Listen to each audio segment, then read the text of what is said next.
साथियों, वैसे तो ये दुख का विषय है कि श्रद्धेय नेताजी हमारे बीच में नहीं हैं, लेकिन उनकी प्रथम पुण्यतिथि आप लोगों के बीच में बनाने का मौका मिला और आप लोग बना रहे हैं।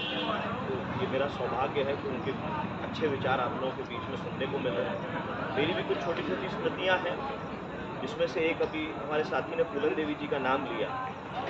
फूलन देवी जी की जब बात आती है, मेरी जन्मभूमि ग्वालियर है, कर्म क्षेत्र मेरा भोपाल है, मध्य प्रदेश का मैं निवासी हूँ।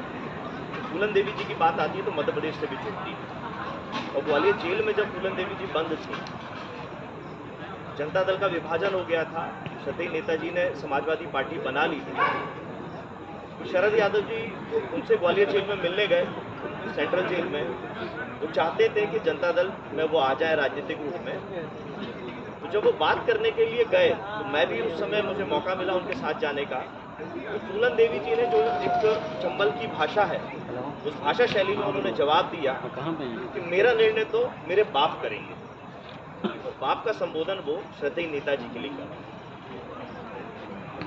तो जो सम्मान नेताजी ने कमाया है, जो नाम उनको मिला है, नेताजी, धरती पुत्र, और भी तमाम नाम सब लोगों ने अपने अपने हिसाब से लिए हुए हैं, जो उनके अनुभव रहे हैं, तो वो हमने महसूस किए मध्य प्रदेश में।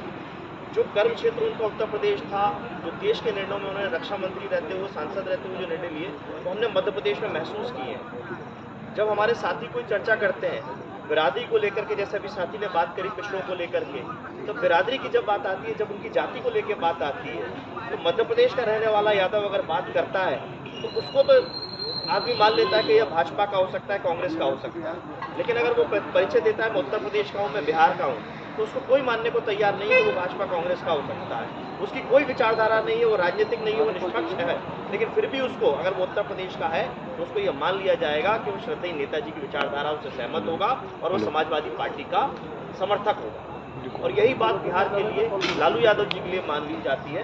ये सब इसीलिए संभव हो पाया है कि उन्होंने पिछड़ी जातियों के लिए किया है। तो ये माना ही नहीं जा सकता कि कम से कम यादव उनको सपोर्ट ना करें। तो हमने ये मध्य प्रदेश में महसूस किया है कि उनकी जो कर्म थे जिस तरीके के पिछड़ों के लिए, तो उनकी जाति को तो उनसे अलग माना ही नहीं जाता।